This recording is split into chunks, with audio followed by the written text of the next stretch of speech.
Flight journey में कान बंद क्यों हो जाते हैं? यस दोस्तों, बात करते हैं वीडियो में, बट वीडियो में आगे बढ़ने से पहले दीजिए बेल आइकॉन को एंड यूट्यूब चैनल को सब्सक्राइब करना ना भूलें।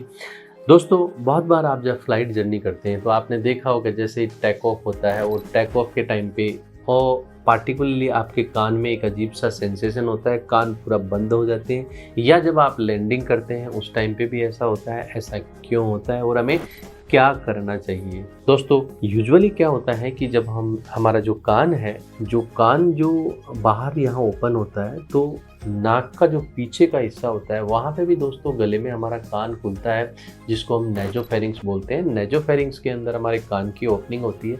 सो दोस्तों, ये जो नेजोफेरिंक्स और ये जो कान है, इसके बीच में एक ट्यूब होती है जिसको हम यूस्टेकियन ट्यूब कहते हैं।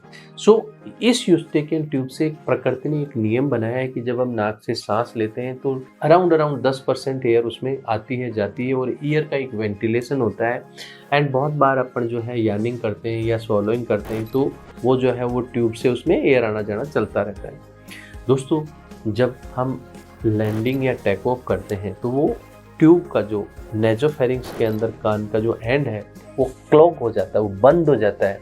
तो जब कान के अंदर एयर नहीं जाती है तो कान बंद हो जाते हैं।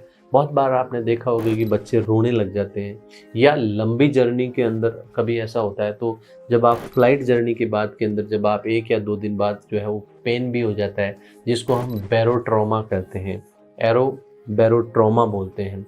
सो दोस्तों, ये जब किसी को हो तो हमें क्या करना चाहिए? ये ज़्यादा चांसेज उनको होते हैं जिनके नाक बंद रहता है, जिनको जुकाम रहती है, जिनको एलर्जी रहती है। They are more prone person for this problem. So उसके लिए क्या करना चाहिए?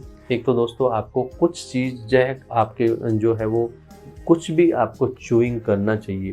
पहले जो है वो फ्लाइट्स होती थी, उसमें टॉफ़ी या चॉकलेट्स दी जाती थी। उसका पर्पज़ यही होता था कि कुछ भी आप सॉलो करो, आप च्यूइंग करते रहो। एंड आप जो है, अगर आपके पास नेजल डिकंजेस्टेंट ड्रॉप है, अगर आप फ्रिक्वेंट फ्लायर हैं, आपको ये बार बार होती है, तो वो ड्रॉप आप नोज में आप डाल सकते हो टेक ऑफ और लैंडिंग से पहले। एंड कुछ भी नहीं है आपके पास तो एटलीस्ट आप कोई भी चीज़ स्वेलो आप कर सकते हो।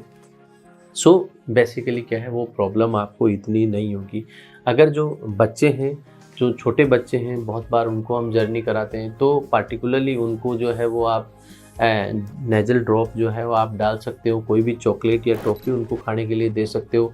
तो उससे क्या है कि ईयर के अंदर जो प्रेशर है वो बैलेंस रहेगा, ये बैरोट्रॉमा अपना नहीं होगा। एंड अगर किसी को हो गया तो दोस्तों, आपको पहला काम, कान के अंदर गलती से भी जो है वो अननेसेसरी ड्रॉप नहीं डालें और नहाते टाइम पे रुई को नारियल या सरसों के तेल में डुबो के निचोड़ के और कान में अपने को डांट लगानी होती है, number 1।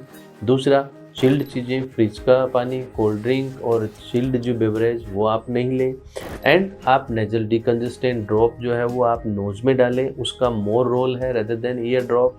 And anti cold tablet और एनाल्जेसिक अपने को डॉक्टर को दिखा के लेना होता है, जिससे और ये बात समझनी होती है जिससे आगे ये प्रॉब्लम आपको बार बार नहीं हो। So basically this problem is due to the Eustachian tube dysfunction. Thank you.